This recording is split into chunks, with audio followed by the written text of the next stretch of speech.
Hey everyone, and welcome to What's Your Call Wednesday. Earlier this week, I posted in Motivation Monday about confidence under pressure.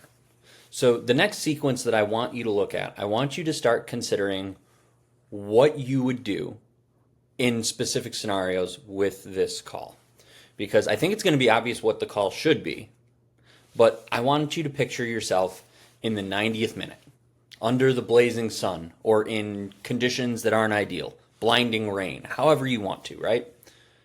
Think about where this challenge happens on the field, where you have almost no support from your crew. Think about your considerations and how quickly things are going to have to turn on a dime in order for you to maintain control, especially at the very end of the game with a potentially game-changing decision. We could be looking at the last kick of the game here. And this is where the pressure is going to mount. This is where you're going to be pressured to give a sanction. You're going to have to be pressured to give the penalty. You're going to be pressured in order by everybody around you, including the crowd, including the players, including the coaches. Everyone is going to look to you to make this decision. And is it going to be the right decision? And is it going to be an equitable decision? And is it going to be within the laws of the game? Think about how we maintain our confidence. Think about how we maintain our discipline. And think about how we maintain that mentality, right? The resilience to make the unpopular but right call. So putting yourself in that situation and in that mindset, think about this next challenge. And let me know how, not what you would call, so to speak, but what are the things that you're going to do to ensure that you get the call right? Because that's what I think is going to be the biggest possible thing. Let's have a look.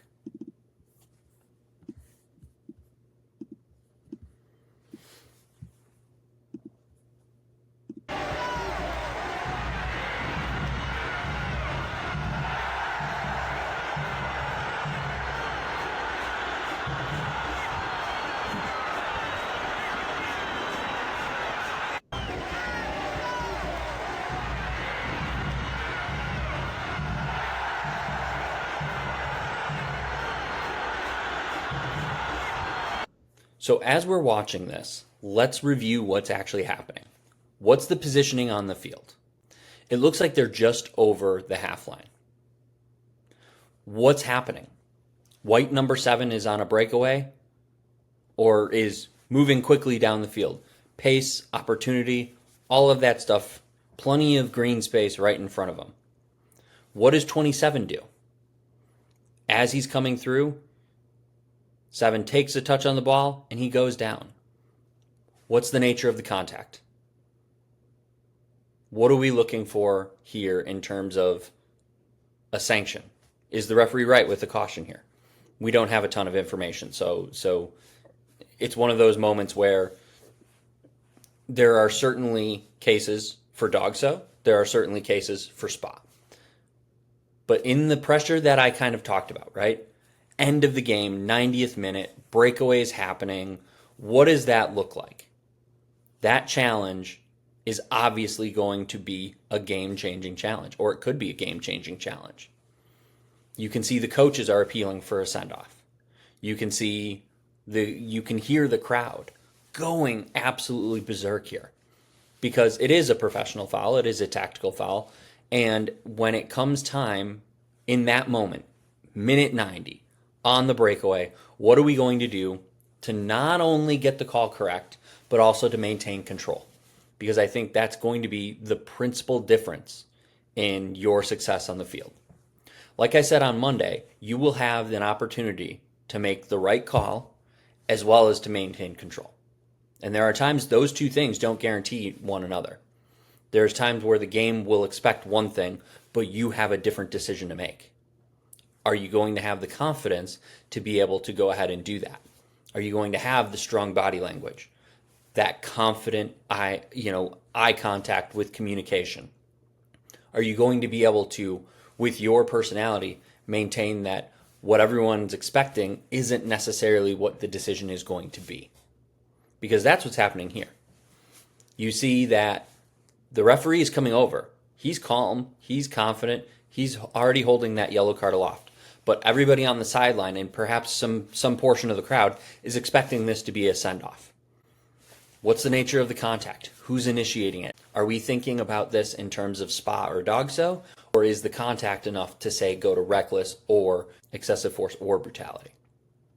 These are the moments, especially at the end of the game. You're in your 90th minute plus stoppage time, whatever have you. And you have the call to make. What are you doing to ensure that the call is what you need it to be in order to maintain control and to stay within the laws and the spirit of the game? I would love to know what you guys think of this one here, because this situation happens, I think, all the time, no matter the level you're at.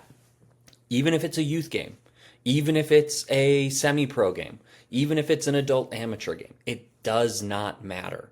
You're going to have these moments where you have that player on the breakaway, where there's contact. We have to judge, is the contact a foul?